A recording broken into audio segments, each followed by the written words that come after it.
Assalamualaikum warahmatullahi wabarakatuh.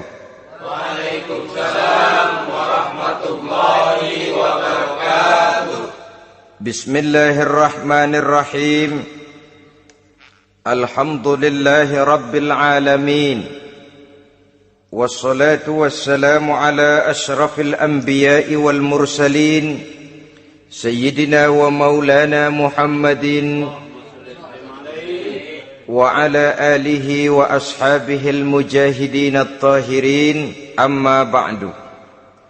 Saudara-saudara kaum muslimin seiman dan sekeyakinan yang berbahagia, pada suatu hari seketika sedang berkumpul dengan para sahabat, Rasulullah pernah memberikan peringatan. Beliau bersabda, yushiku an tada'a alaikumul umamu kama tada'al akalatu ala qas'atiha. Pada suatu saat nanti akan datang di tengah-tengah kamu, wahai umat Islam, di mana orang-orang lain di sekeliling kamu akan bersatu mengerubungi kamu seperti bersatunya orang-orang mengerubungi makanan di atas meja hidangan. Akan datang satu saat nanti di mana kondisimu dikepung sedemikian rupa, yang barat mau menerkam, yang timur mau menghantam, yang selatan mau menginjak-injak, yang utara pun akan menjelajah. Kondisimu seperti makanan di atas meja hidangan. Sebagian sahabat merasa heran dan terkejut, lalu mereka bertanya, amin qillati nahnu yawma izin ya Rasulullah? Apakah jumlah kami pada waktu itu sedikit ya Rasul? Kami sampai dikepung sedemikian rupa? Beliau menjawab, bal antum yawma izin katsir. Sama sekali tidak. Kamu tidak sedikit pada saat itu. Bahkan jumlahmu sangat banyak. Kamu adalah mayoritas. Walakinnakum ghusa'un ka ghusa'is sail. Tetapi keadaanmu saat itu persis seperti buih di lautan. Banyak tetapi centang perenang. Banyak tetapi tidak punya daya dan kekuatan. Banyak tapi dipermainkan gelombang lautan, dihempaskan ke tepian pantai tanpa punya makna dan arti. Kondisimu pada saat itu kuantitas yang tanpa kualitas, sehingga orang lain enak saja mengepung kamu. Akidahmu didangkalkan, dibanjiri dengan peradaban dan kebudayaan yang menjauhkan dari agama. Dari segi maksiat dan munkarat seluruhnya mengepung sampai kita melepaskan nilai-nilai Islam kita ini. Dan celakanya, sambung beliau, waliyanzi'anna fi qulubi aduwikumul mahabata minkum. Akan dicabut kehebatanmu di mata musuh-musuhmu, sehingga pada saat seperti itu orang lain memandangmu umat Islam enteng saja, remeh saja, tidak ada apa-apanya. Sudahlah, pokoknya umat Islam sikat saja, umat Islam enteng, umat Islam kecil, umat Islam tidak ada apa-apanya. Alangkah ironinya, alangkah menyedihkannya, memilukan dan sekaligus memalukan. Umat yang mayoritas ini dipermainkan oleh yang minoritas. Umat yang jumlahnya terbesar, terbanyak, bahkan konon menurut catatan sampai 90%, tapi dipermainkan oleh mereka kelompok-kelompok kecil ini. Waliyakzifanna fi qulubikumul wahn. Pada saat itu di hatimu dicampakkanlah penyakit wahan. Sahabat kemudian bertanya, wa mal wahnu ya Rasulullah? Apakah penyakit wahan itu ya Rasul? Beliau menjawab, hubbud dunya wa karahiyatul maut. Penyakit wahan itu tidak lain hubbud dunya wa karahiyatul maut. Terlalu cinta kepada dunia dan terlalu takut kepada mati. materialistis dan takut resiko. Dua penyakit inilah yang menyebabkan walaupun umat ini mayoritas, tapi dipermainkan oleh yang minoritas. Walaupun dia golongan terbesar, tapi nasibnya seperti makanan di atas meja makan. Dari segala macam penjuru mau menghantam dia. Saudara-saudara kaum muslimin yang berbahagia, ini merupakan analisa sosial bahwa pada satu saat nanti akan terjadi di tengah-tengah umat di mana kita dihantam dan diserbu dari segala macam penjuru. Akidah didangkalkan, peradaban dan kebudayaan dirusak, makanan dan minuman diracuni, pakaian ditelanjangi dan lain sebagainya, sampai kita melepaskan nilai Islam yang kita cintai ini. Kondisi sosial ini satu saat akan datang kepada kita. Demikian analisa dan peringatan dari Rasulullah sallallahu alaihi wasallam. Marilah sekarang kita melihat, adalah benar bahwa di zaman sekarang kita insya Allah tidak akan mengalami perang Badar sehebat yang pernah dialami oleh Rasul dan para sahabatnya. Tetapi sesungguhnya perang yang kita hadapi di zaman sekarang ini tidak kalah hebatnya dengan perang Badar, tidak kurang dahsyatnya dengan perang Uhud, tidak kurang ngerinya dari perang Khandaq. Hanya saja yang kita hadapi sekarang ini bukan ujung pedang, bukan ujung tombak, bukan ujung panah. Yang kita hadapi sekarang ini adalah perang akidah, perang ideologi, perang mempertahankan keyakinan. Yang kalau kita kalah sekarang, kita memang masih beragama. Tetapi anak kita, cucu kita, generasi yang akan hidup 5, 10, 20, 30 tahun yang akan datang, wallahu a'lam bissawab. Islam, saudara-saudaraku, tidak mungkin hilang dari dunia. Tetapi tidak mustahil Islam gulung tikar dari desa kita. Tidak mustahil Islam gulung tikar dari kampung dan kota kita, jikalau kita tidak menjaganya, jikalau kita tidak memeliharanya, bahkan jikalau kita tidak mewariskannya kepada anak-anak kita, generasi yang akan datang. Marilah kita mengingat sejenak bagaimana Islam di Spanyol yang pernah jaya, pernah mewarnai daratan Eropa, dan yang sekarang hanya sekedar tinggal ceritanya saja. Ini pernah diperingatkan oleh Rasul dalam satu hadis, sayati ala ummati zamanun la yabqal Islam illa ismun wala minal Quran illa rasmun. Akan datang satu masa di tengah umatku di mana pada masa itu Islam ada tapi hanya tinggal sekedar namanya saja, dan Quran pun ada tapi cuma sekedar tinggal tulisannya saja. Apabila kita tidak mewariskan ini kepada generasi yang akan datang, maka serbuan-serbuan dari berbagai macam penjuru dari hari ke hari semakin kita rasakan kehebatannya. Tidak mustahil sejarah Spanyol akan terjadi di desa kita, akan terjadi di kampung kita, akan terjadi di kota kita. Orang Spanyol, kalau mereka cerita kepada anaknya, mereka akan cerita, nak, di sini dulu ada masjid. Kapan, Pak? Dulu bener dah. Banyak orang Islam kalau hari Jumat pada sembahyang, kapan itu, Pak? Dulu sekali. Sekarang cuma sekedar tinggal ceritanya saja.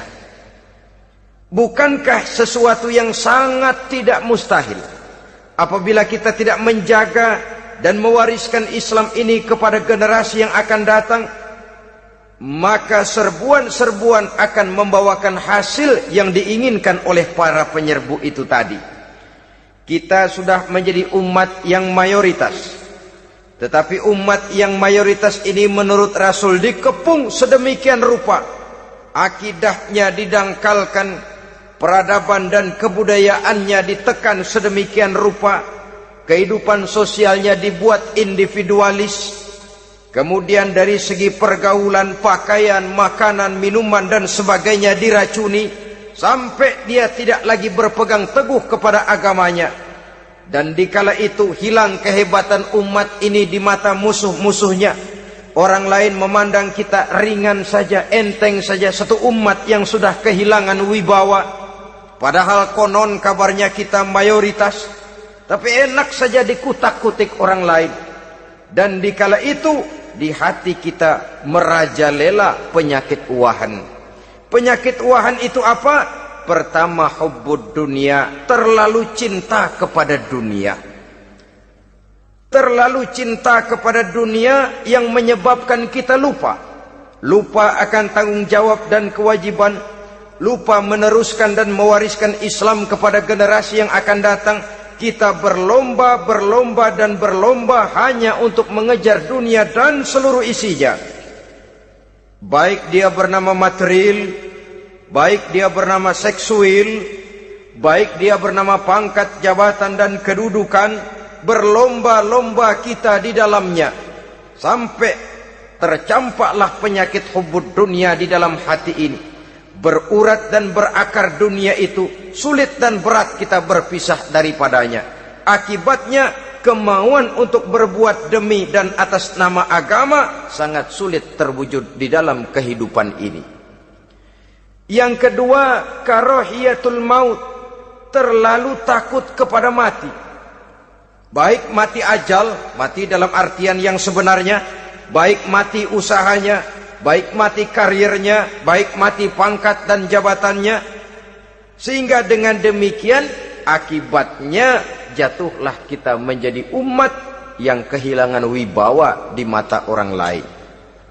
Saudara-saudara kaum muslimin rahimakumullah, saya katakan tadi, perang yang kita hadapi di zaman sekarang adalah perang akidah. Perang menghadapi peradaban dan kebudayaan yang menghancurkan moral daripada anak-anak kita.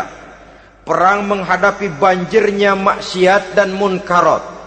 Yang di tengah-tengah itu, di samping berkewajiban menjaga diri dan keluarga, kita pun juga berkewajiban menjaga anak-anak kita, generasi yang akan datang.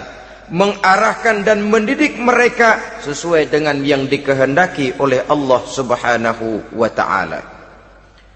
Oleh sebab itu, pada pertemuan kali ini yang akan saya bicarakan ialah bagaimana idealnya seorang muslim lebih dahulu memberikan pendidikan kepada anak-anaknya. Di tengah satu situasi dan kondisi di mana serbuan datang silih berganti melanda dan menghantam umat Islam, kemana anak-anak kita ini harus kita arahkan? Karena kita orang tua mempunyai tanggung jawab. Anak adalah amanah, menyia-nyiakan amanah adalah dosa, dan dosa itu merupakan satu dosa yang besar. Bahkan orang tua bisa saja masuk neraka kalau tidak bertanggung jawab tentang anak-anaknya. Satu riwayat menjelaskan, ada orang soleh, ngajinya cukup, sholatnya cukup, puasanya cukup, zakatnya cukup, di mana ada majelis taklim hadir, baca Quran hobi, fitnah orang tidak pernah. Di akhirat setelah disidang dia ternyata lebih banyak kebaikannya daripada kejahatannya, maka dia pun diperintahkan dan dipersilahkan masuk ke dalam surga. Giliran anaknya disidang, biang okem nih anak. Ditanya, siapa Tuhanmu? Tidak tahu. Siapa nabimu? Tenyaho. Apa kitabmu? Ora gelem. Kamu pernah sholat? Tidak. Zakat? Tidak. Puasa? Tidak. Judi? Hobi. Zina? Tiap malam. Mabuk? Berat. Wah, brengsek kamu. Kebaikan tidak ada barang sedikit pun, sementara kesalahan dan dosa berlipat ganda. Kamu neraka. Anak ini protes. Benar, saya tidak kenal siapa Tuhan saya. Saya tidak tahu siapa nabi saya. Saya tidak tahu kitab suci dan kiblat saya. Saya tidak sholat, tidak zakat, tidak puasa. Tiap malam saya judi, saya zina, saya mabuk. Tapi saya kerjakan semua itu karena saya tidak tahu dan orang tua saya tidak pernah memberitahu saya.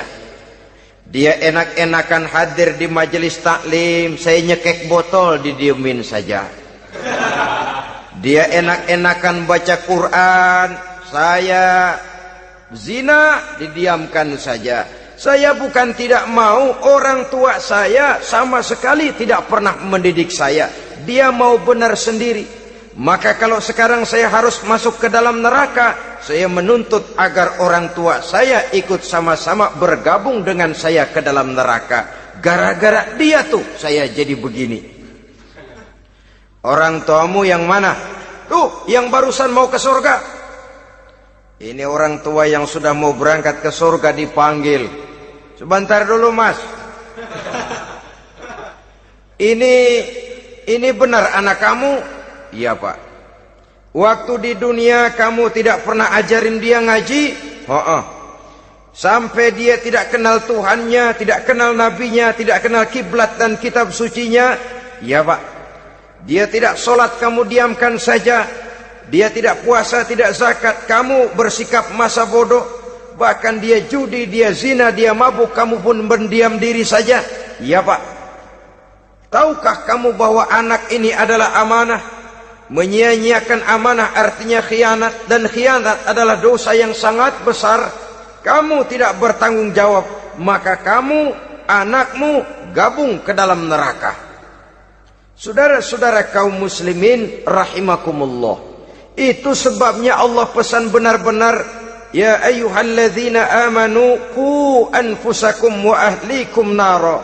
Hai orang-orang yang beriman, jaga dirimu dan keluargamu, istri, anak, orang-orang yang menjadi tanggung jawab dan kewajiban kita, jaga dan pelihara mereka dari api neraka.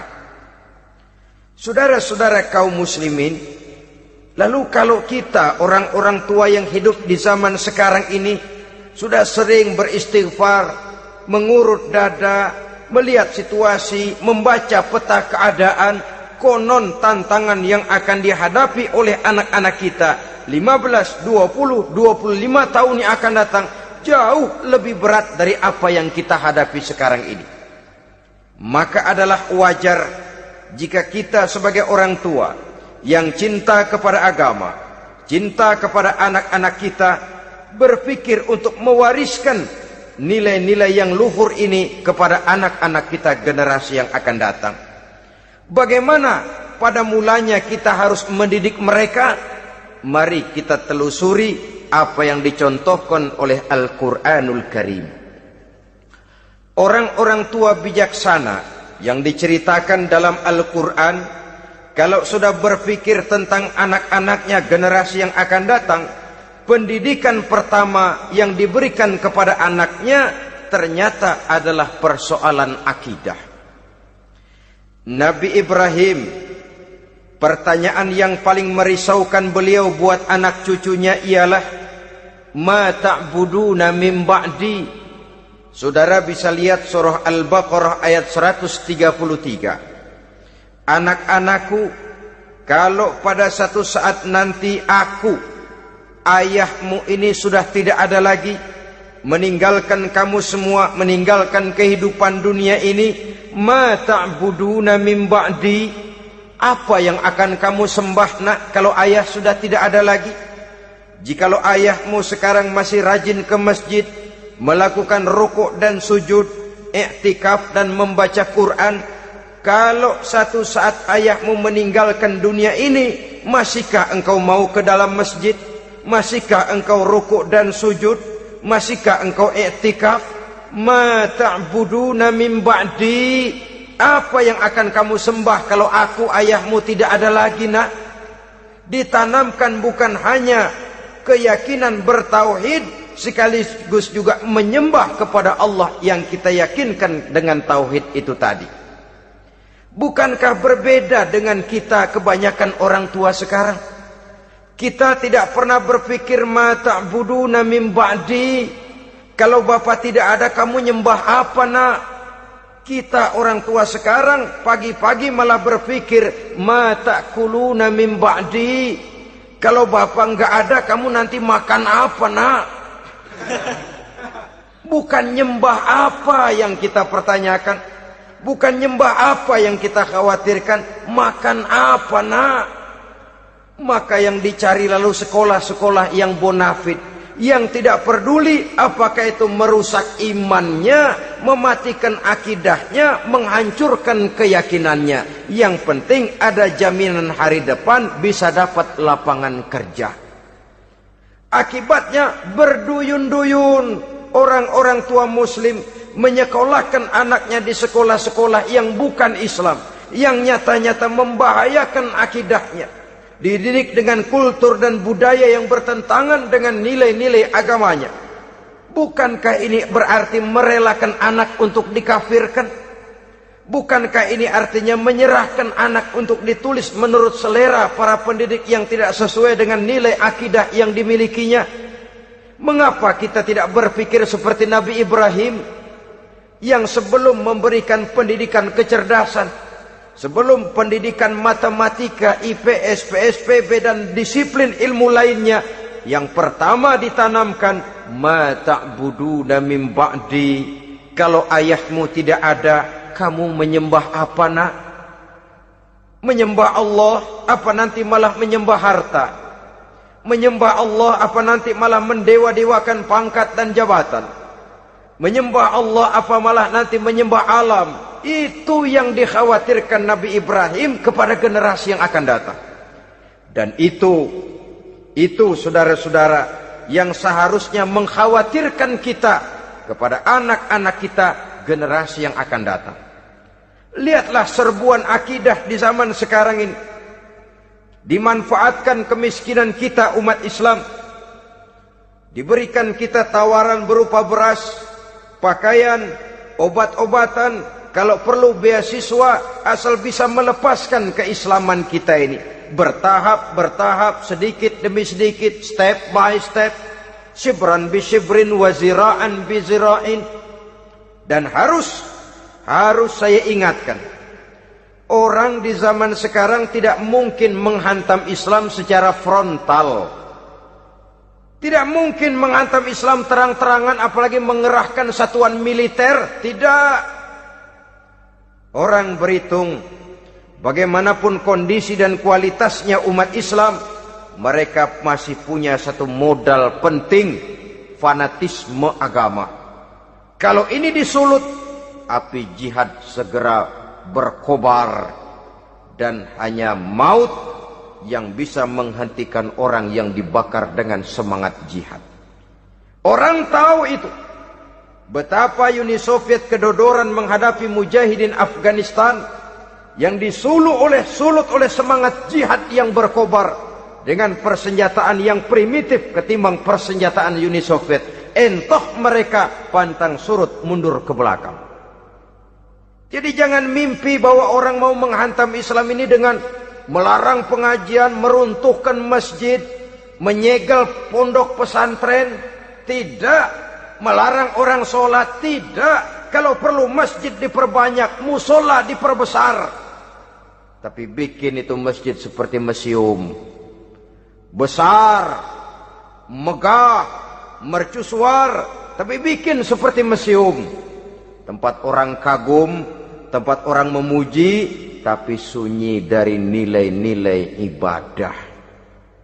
Saudara-saudara kaum muslimin, untuk sampai kepada penghantaman akidah, jalan yang paling mudah dirintis sekarang ini secara bertahap dan sistematis, memisahkan umat Islam dari Islamnya. Biarkan mereka bernama Muslim. Biarkan di atas kartu penduduknya tertulis agama Islam. Tapi tanamkan budaya-budaya yang menyebabkan cara bergaul mereka, cara berumah tangga mereka, cara bertetangga mereka, sampai kepada cara mereka berpakaian, cara mereka bergaul, cara mereka makan dan minum, cara mereka mendidik dan menyekolahkan anak sama sekali tidak lagi mencerminkan nilai-nilai yang islami. Itu sudah satu usaha yang paling praktis, memisahkan umat Islam dengan Islamnya. Kalau sadarlah kita ke arah ini usaha orang di zaman sekarang, maka yang harus pertama kita tanamkan kepada anak-anak kita, didik mereka dengan jiwa tauhid yang mengkristal di dalam batinnya, meresap sampai ke tulang sumsumnya, yang tidak akan sampai pun nyawa berpisah dari badannya, akidah itu tidak akan berpisah dari hatinya. Bahkan dia sanggup dengan tegar berkata, lebih baik saya melarat karena mempertahankan iman daripada hidup mewah dengan menjual akidah. Satu khittah, satu garis kehidupan yang perlu kita wariskan kepada anak-anak kita, generasi yang akan datang. Dahulu ada satu tradisi, saudara-saudara. Kalau anak gadis kita dilamar orang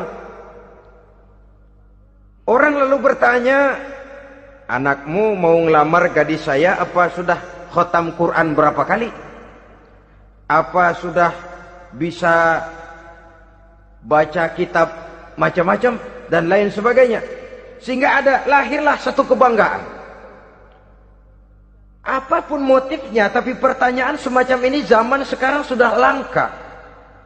Paling-paling yang ditanya kalau anaknya dilamar orang, anakmu kerja di mana? Gajinya sebulan berapa? Kendaraannya bebek apa soang? Apa-apa? Itu yang kita pertanyakan, berkisar di seputar materi, kerja, job, status sosial, dan lain sebagainya. Perkara bisa baca Quran atau tidak, nomor 18. Perkara sembahyangnya rajin apa tidak, nomor 36. Saudara hadirin, akibatnya terjadi pergeseran nilai. Maka mendidik anak menurut tuntunan Quran adalah seperti yang diberikan contoh oleh Luqmanul Hakim, yang diceritakan dalam surah Luqman mulai ayat 11 dan selanjutnya. Apa pendidikan pertama yang harus kita berikan kepada anak? Pertama, ya bunayya la tusyrik billah. Wahai anakku, jangan sekali-kali engkau menyekutukan Allah. Nak, jaga tauhid, pelihara iman, mantapkan akidah. Ini dasar yang pertama. Belum lagi anak mengenal berbagai macam disiplin ilmu, yang pertama ditanamkan tauhid. Ini yang mendasari kehidupan. Ini yang akan menjadi mewarnai dan menjadi warna dari kepribadian seseorang. Sentuhan jiwa tauhid di dalam diri si anak. Belum lagi sempat dia kenal yang lain. Yang pertama yang kita tanamkan, kita wariskan, kita berikan, la tusyrik billah. Jangan sekali-kali menyekutukan Allah. Nah, kalau ini sudah tertanam, ini sudah merupakan satu fondasi yang kuat. Selebihnya nanti tinggal melihat bakat si anak, kemana dia harus dididik ini. Yang terpenting nilai iman lebih dahulu tanamkan. Dan untuk menghancurkan nilai keimanan, saudara-saudara, saya katakan, ingatkan kepada hadis di awal tadi, dikepung kita dari berbagai macam penjuru agar bisa melepaskan nilai-nilai iman dan keyakinan. Proses pendangkalan akidah, ditanamkan keraguan kepada agama, ditanamkan rasa malu beragama, sholat malu, baca Quran malu, berangkat ke masjid malu, pakai jilbab malu. Ditanamkan rasa malu beragama, sehingga bertahap sedikit demi sedikit kita mulai berpisah dengan kehidupan beragama. Ditanamkan hal yang sedemikian rupa dari berbagai macam penjuru. Dihantam akidah, akidah kuat, dihantam dari segi peradaban dan kebudayaan. Diperbanyaklah peradaban dan kebudayaan yang bukan mendekatkan kita dengan agama, malah mendekatkan kita dengan neraka. Menjauhkan kita dari agama, menjauhkan kita dari nilai-nilai luhur yang diwariskan oleh orang-orang tua kita terdahulu. Adalah kewajiban kita yang pertama, mendidik anak, menanamkan roh, jiwa dan semangat tauhid di dalam diri mereka. Saudara-saudara kaum muslimin rahimakumullah, kenapa kita lebih dahulukan menanamkan jiwa, roh dan semangat tauhid ini kepada anak-anak kita? Pertama, kita tidak hanya ingin sekedar mempunyai anak yang pintar, tetapi lebih daripada itu kita pun ingin mempunyai anak yang benar. Segala macam disiplin ilmu, segala macam bentuk penalaran ilmiah dan pengisian intelektualitas manusia mungkin di satu sisi akan membuat dia pintar, tapi di sisi lain belum tentu akan membuat dia benar. Nabi pernah memberikan peringatan, man izdada ilman walam yazdad huda lam yazdad minallahi illa bu'da.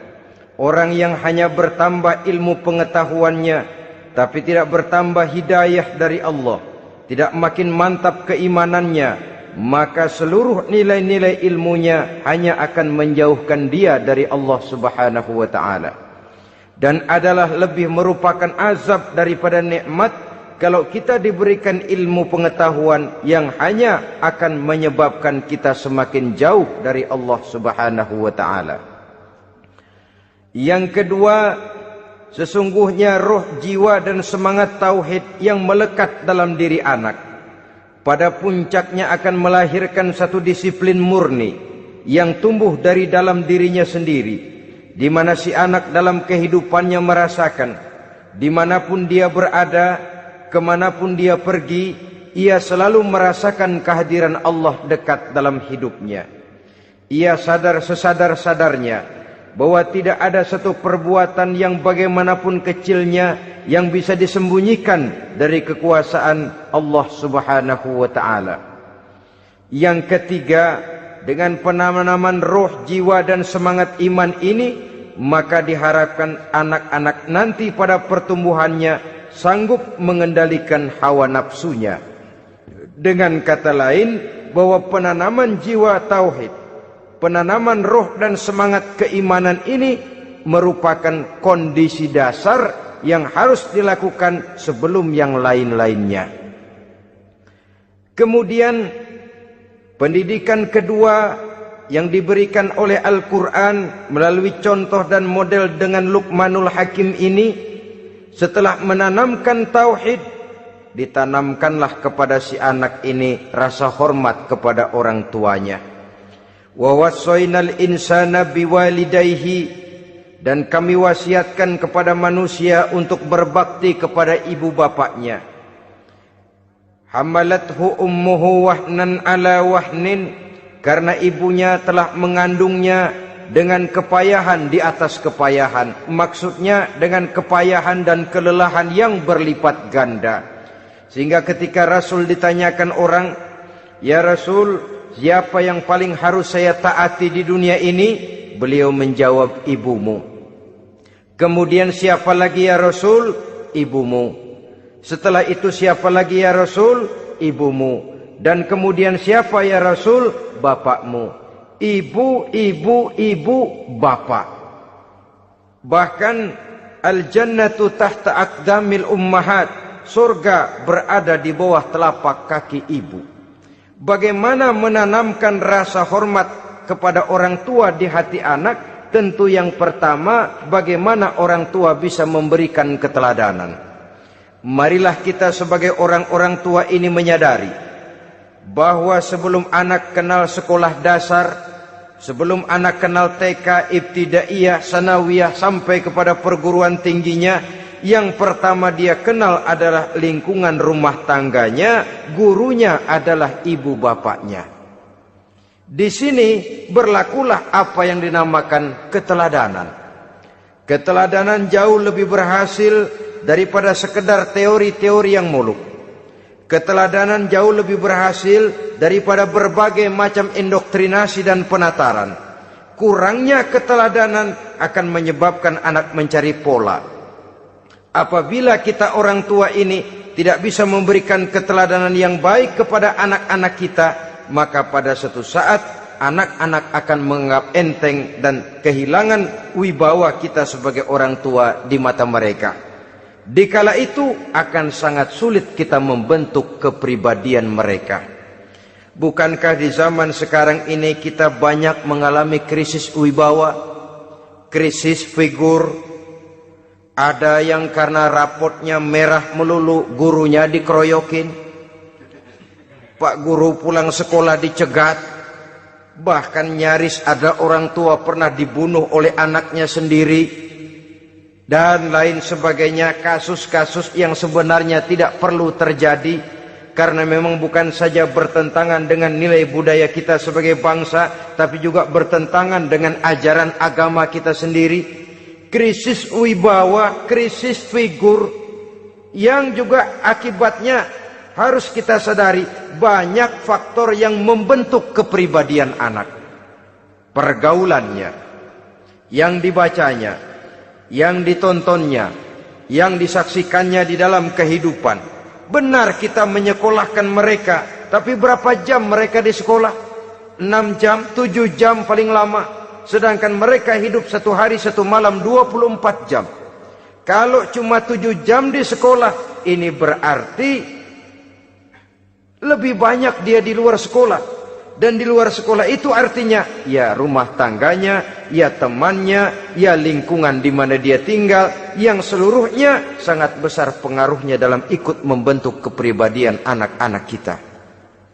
Saya katakan tadi, di samping kita menghadapi perang akidah, kita pun berhadapan di dalam perang menghadapi peradaban dan kebudayaan yang bukan saja menjauhkan kita dari agama, tetapi sanggup menghancurkan moral daripada anak-anak kita.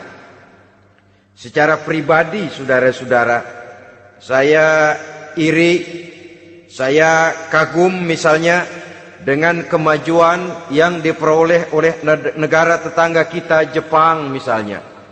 Padahal tahun 45 ia pun hancur lebur oleh meledaknya atom di Hiroshima dan Nagasaki. Tapi bagai satu tenaga raksasa kemudian Jepang bangkit menjadi satu negara superpower di Asia. Bahkan gurunya saja Amerika sekarang ini kewalahan menghadapi perang dagang dengan Jepang ini. Dan yang menarik, Jepang bisa maju dan modern dengan tetap menjadi Jepang, tanpa harus kehilangan identitasnya sebagai satu bangsa, tanpa harus kehilangan kepribadiannya sebagai satu bangsa. Sebagai negara yang sedang berkembang, kita sering latah. Kita ingin meniru Barat, tapi bukan teknologinya, westernisasinya yang kita tiru. Bukan isinya, kulitnya yang kita ambil. Akibatnya apa? Modernnya belum, orangnya sudah Barat. Bergaulnya sudah cara Barat, berumah tangganya sudah cara Barat, berpakaiannya sudah cara Barat, mendidik anaknya sudah cara Barat. Di mana ketemu orang tua cukup hello daddy. Kulitnya kita ambil, sementara isinya kita campakkan. Ironi dan menyedihkan. Padahal kita sesungguhnya bisa maju dan modern, bisa mengejar segala ketinggalan dan keterbelakangan kita, dengan tetap menjaga nilai-nilai luhur budaya kita sebagai satu bangsa, mengambil isinya, dan kalau memang tidak perlu, lalu mencampakkan kulitnya. Pengaruh peradaban dan kebudayaan yang menghancurkan moral daripada anak-anak kita oleh pesatnya arus teknologi, oleh pesatnya arus komunikasi, di mana hal-hal yang terjadi di belahan dunia lain dapat kita saksikan hari ini juga melalui layar televisi, yang terjadi di Amerika, di Eropa, di Afrika, di ujung dunia yang paling ujung sekalipun. Di ujung dunia yang paling ujung, hari ini kejadian, hari ini sudah bisa kita saksikan. Pesatnya arus komunikasi, kalau jatuh ke tangan anak-anak kita yang belum mempunyai filter, daya saring positif, akan dicerna oleh mereka tanpa memilah dan memilih. Akibatnya orang kampung bilang kelolodan. Makan nggak dikunyah lagi, tentu saja akhirnya kelolodan. Dan kalau sudah kelolodan, menyusahkan kita seluruhnya. Oleh karena itu budaya menghormati orang tua perlu dijaga, perlu dipelihara dan diwariskan kepada anak-anak kita. Tali silaturahmi sehingga ada respeknya kepada orang tuanya. Jangan bapaknya dianggap CS, ibunya dianggap CS, kakeknya dianggap CS. Hilang rasa respek, hilang rasa menghormati. Sementara orang tua sendiri tidak bisa memberikan keteladanan, kurang mendapat perhatian dan lain sebagainya. Apalagi kalau baik ibu maupun bapak adalah orang-orang karier yang setiap hari sibuk menghadapi tugas masing-masing. Bapak sibuk rapat, pindah kantor sana kantor sini, ibu sibuk arisan, besarlah anak-anak di tangan pembantu dan lain sebagainya, sehingga dia merasa kurang mendapat perhatian, dan ini akan ikut membentuk warna dari kepribadian yang dimilikinya. Sampai kepada pelosok-pelosok desa, jaringan televisi memang menguntungkan. Tapi kalau sudah sampai kepada menayangkan budaya-budaya yang tidak sesuai dengan pola di mana mereka tinggal, pola lingkungannya, dan ingin mereka terapkan dalam kehidupan, ironi dan menyedihkan. Maka sering dikatakan, jikalau ABRI masuk desa, rakyat beruntung. Jikalau listrik masuk desa, rumah jadi terang. Jikalau koran masuk desa, rakyat jadi cerdas. Jikalau hakim masuk desa, rakyat lalu sadar hukum. Tapi jikalau maksiat dan munkarat masuk desa, minuman keras masuk desa, judi masuk desa, pelacuran masuk desa, rakyat tentu kiamat. Dan kita harus punya budaya untuk memilah dan memilih, mempunyai filter untuk jadi daya saring positif. Oleh karena itu, saudara-saudara, tahap kedua setelah menanamkan jiwa tauhid kepada anak, tanamkan rasa hormat kepada orang tuanya. Orang tua itu ibu bapaknya, orang tua itu guru-gurunya yang mengajarkan dia, atau yang dianggap tua yang lebih senior dari dia. Karena tidak ada satu peradaban yang berdiri sendiri. Bagaimanapun maju dan modernnya kita sekarang, tentu merupakan mata rantai yang berkaitan dari generasi terdahulu. Ini yang kedua. Setelah tauhid, berbakti kepada ibu dan bapak. Tidak ada satu kebahagiaan yang bisa ditegakkan di dunia ini tanpa doa, tanpa restu daripada ibu dan bapak. Ini keramat hidup. Doanya dikabul Allah dan kutuknya juga dikabul oleh Allah Subhanahu wa ta'ala. Jadi mendidik anak setelah menanamkan jiwa tauhid, menanamkan rasa hormat dan taat berbakti kepada ibu bapaknya. Itu yang kedua. Kemudian yang ketiga, melalui model Luqman, Quran mendorong kita untuk mendidik anak, menanamkan etika otonom. Apa itu? Ya bunayya, innaha intakum mithqala habbatin min khardalin, fatakun fi sakhratin aw fis samawati aw fil ardi, ya'ti biha Allah. Wahai anakku, sesungguhnya kalau ada satu kebaikan yang kamu kerjakan, kecil, tidak nampak oleh pandangan mata yang zahir, yang kecil itu tersembunyi di puncak langit, di dasar bumi yang paling dalam, atau di tengah batu hitam sekalipun, Allah pasti mengetahuinya dan pasti akan memberikan balasan yang seadil-adilnya. Pendidikan apa ini? Pendidikan moral, menanamkan etika otonom. Nah, kau berbuat baik jangan karena dilihat orang.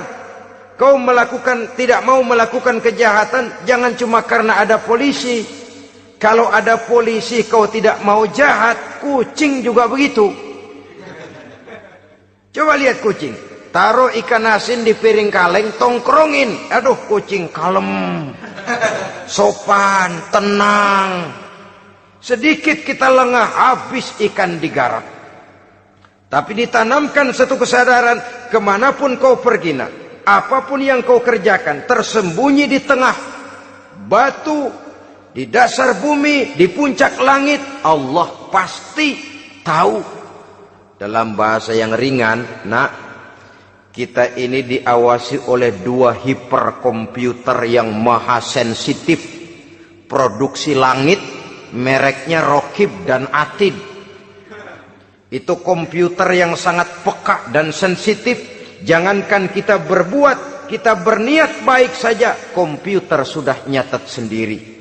Inilah yang orang sekarang namakan waskat, pengawasan malaikat. Kalau hidup sudah merasa diawasi oleh malaikat, waskat berhasil. Tapi kalau waskat sudah diawasi malah nekat, itu yang gagal. Atau yang diawasi dan yang mengawasi sama-sama sepakat, itu juga bisa cincai. Saudara-saudara kaum muslimin rahimakumullah. Waskat dalam pengertian kita muslim, bagaimana hidup ini merasakan diawasi oleh malaikat. Intelektualitas yang tinggi sekalipun, IQ yang nilainya plus sekalipun, disiplin ilmu yang bagaimanapun banyak yang memenuhi benak kita, tanpa diiringi oleh etika otonom, orang sering mencari celah dan kesempatan. Mencari celah dan kesempatan. Tapi kalau sudah merasa, kemanapun saya pergi, dimanapun saya berada, kebaikan bagaimanapun sekecilnya saya lakukan, toh Allah pasti akan memberikan balasan. In khairan fa khairun, wa in syarran fa syarrun. Jikalau baik, baik balasan yang kita terima. Jikalau jahat, jahat kejahatan yang kita terima. Kalau sudah ke arah ini kita berpikir, maka sesungguhnya kalau kita berbuat baik kepada orang lain, hakikatnya kita sudah berbuat baik kepada diri kita sendiri. Lalu tidak ada merasa rugi berbuat baik kepada orang. Karena manakala dia melakukan kebaikan kepada orang lain, artinya dia sudah berbuat baik untuk dirinya sendiri. Jadi setelah tauhid, kemudian berbakti kepada ibu bapak, yang ketiga baru pendidikan tentang akhlak, tentang moral. Pola ini yang sering terlupakan oleh kita, bahwa bagi kita itu pendidikan tidak lain upaya mencerdaskan otak anak. Jangan sampai sebab ini kelihatannya pembangunan makin maju, persaingan hidup makin tajam, tensi ekonomi semakin tinggi, sementara jumlah tenaga kerja dengan lapangan kerja yang tersedia jauh dari mencukupi. Jikalau tidak membekali anak dengan pendidikan yang menunjang lapangan pekerjaan, orang tua khawatir, takut sekali anaknya jadi gelandangan. Dikhawatirkannya kehidupan dunia ini, sementara dia lupa kalau anaknya bisa jadi gelandangan di akhirat. Padahal selama-lamanya gelandangan di dunia paling seumur manusia itu 60 tahun, 70 tahun lah umur orang sekarang. 70 itu sudah luar biasa itu. Tapi kalau harus menggelandang di akhirat, menjadi gelandangan di akhirat, alangkah menyedihkannya. Apakah akan kita korbankan satu kehidupan yang langgeng, abadi, cuma karena tertipu oleh fata morgana dan kamuflase? Kita korbankan yang sedikit, kita korbankan yang besar karena kita memilih yang sedikit. Dalam bahasa Al-Quran memang pernah diceritakan hidup ini hakikatnya perlombaan, saudara-saudara. Perlombaan. Dan di dalam perlombaan itu ada yang menang, ada yang kalah. Al-Quran lalu memberikan peringatan, Alhaakumut takatsur, kamu telah lalai karena berlomba-lomba memperbanyak harta, mempertinggi pangkat dan kedudukan, hatta zurtumul maqabir, sampai kamu akan masuk ke liang kubur baru sadar. Apalagi kalau nafas sudah sampai di tenggorokan. Persis Fir'aun sudah tenggelam di lautan merah, mau mampus, baru dalam sekaratnya, amantu bi Rabbi Musa wa Harun, kalau begini caranya saya juga percaya kepada Tuhan Musa dan Harun, percaya kepada Allah.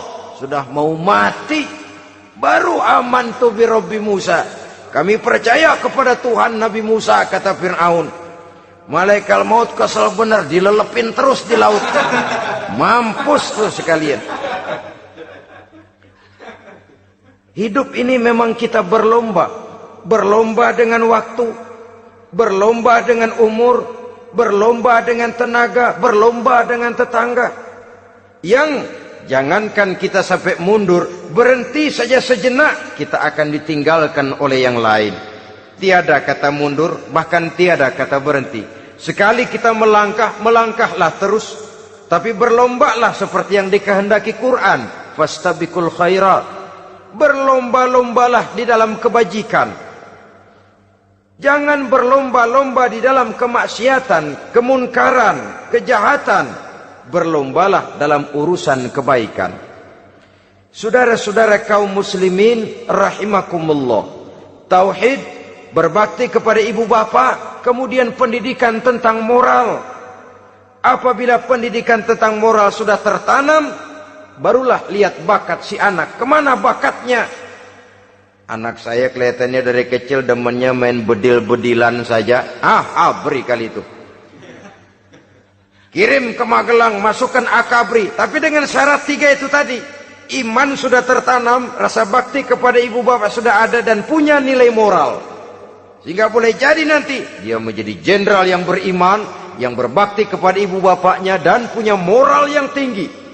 Kan lebih baik rakyat rendah tapi akhlaknya tinggi, daripada pejabat tinggi tapi moralnya rendah.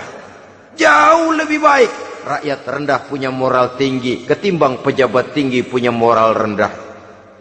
Nilai moral ini yang jadi ukuran dan barometer di masyarakat. Yang ini yang sering kita lupakan. Bahwa kehancuran satu bangsa dimanapun di dunia ini selalu dimulai dengan kehancuran moral daripada bangsa itu sendiri. Sekarang membina nilai moral ini berat.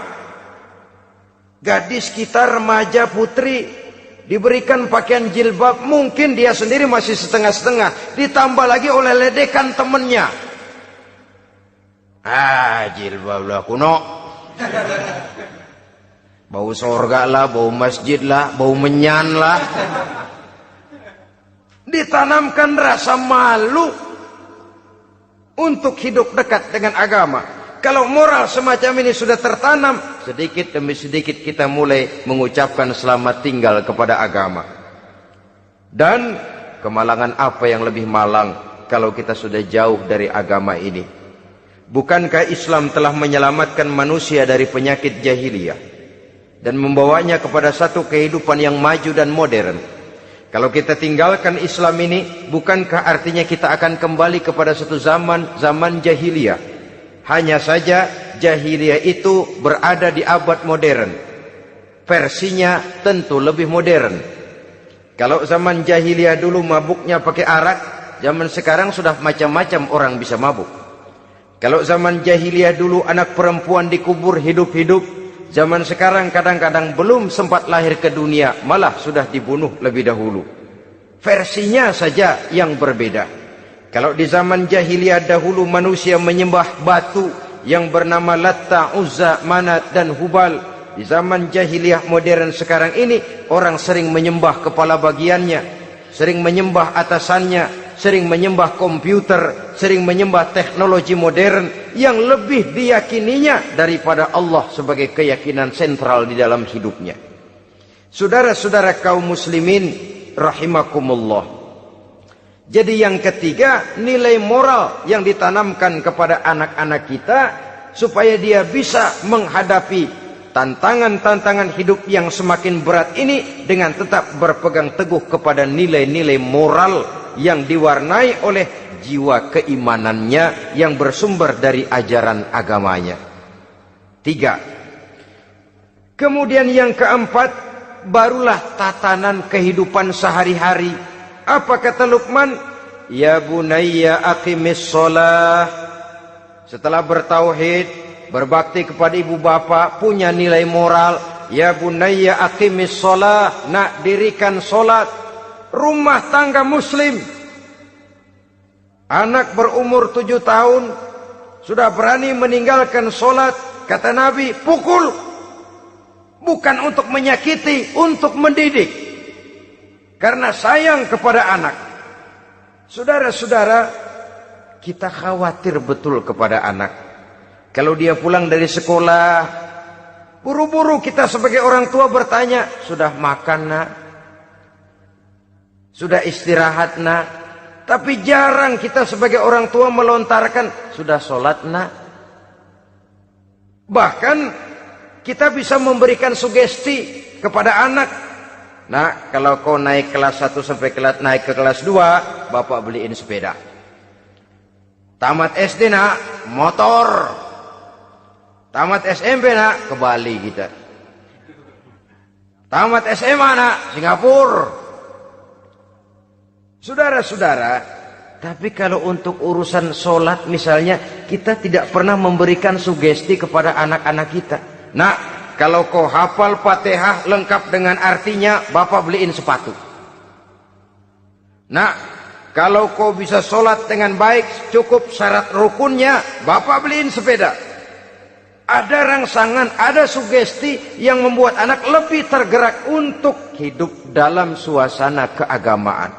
Ya bunayya aqimis sholat, nak dirikan sholat. Sebab ini sandaran vertikal yang paling langsung antara manusia dengan Tuhannya. Menyadari bahwa sepanjang yang bisa dilakukan oleh manusia hanyalah berusaha, dan kepastian sepenuhnya ada di tangan Allah. Dengan sholat kepribadianmu diperteguh, dengan sholat sandaran vertikalmu kepada Allah diperkuat. Dan pada waktunya nanti Al-Quran memberikan bimbingan, hendaklah minta tolong kepada Allah dengan sabar dan tetap mendirikan sholat. Ya bunayya aqimis sholat. Setelah itu, wa'mur bil ma'rufi wanha 'anil munkar. Tegaklah membina yang ma'ruf, tegaklah mencegah yang munkar. Ini sikap hidup sudah. Sholat tadi tugas hidup.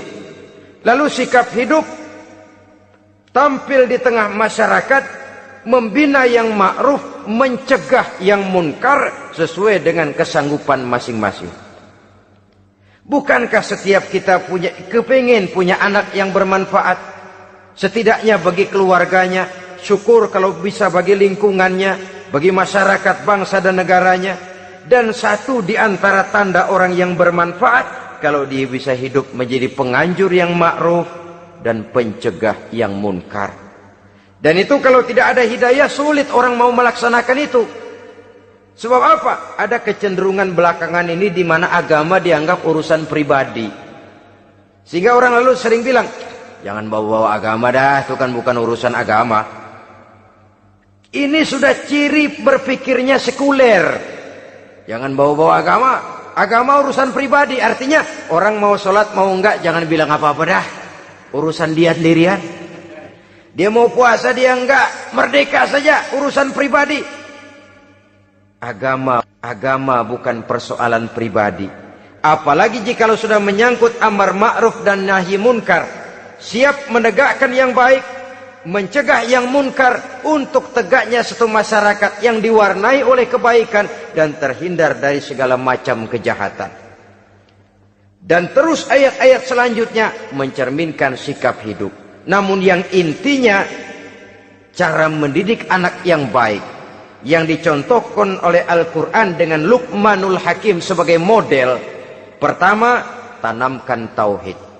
Yang kedua, tanamkan rasa hormat dan berbakti kepada ibu bapaknya. Yang ketiga, tanamkan moral, nilai akhlak yang tinggi. Setelah itu yang keempat, biasakan hidup dalam suasana keagamaan. Kontrollah sholatnya, kontrollah baca Qur'annya, kontrollah puasanya di bulan Ramadan.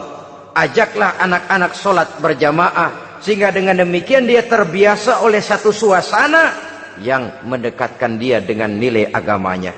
Dari sana diharapkan nilai-nilai ilmu yang didapatnya dari bangku sekolah akan menciptakan keseimbangan dengan yang ditanamkan oleh orang tuanya dalam bentuk yang dijelaskan oleh surah Luqman itu tadi. Sehingga apabila keseimbangan ini terwujud, akan menjalin keseimbangan dalam pola berpikir, dan keseimbangan dalam pola berpikir akan melahirkan keseimbangan dalam perbuatannya. Terwujudlah kita harapkan insan yang fid dunya hasanah wa fil akhirati hasanah. Inilah harapan kita semua. Mudah-mudahan Allah memberikan kekuatan kepada kita untuk mewariskan nilai-nilai yang baik kepada generasi yang akan datang, sehingga esok harus lebih baik daripada hari ini, dan lusa harus lebih baik daripada hari esok. Terima kasih atas perhatian saudara. Mohon maaf atas segala kekurangan.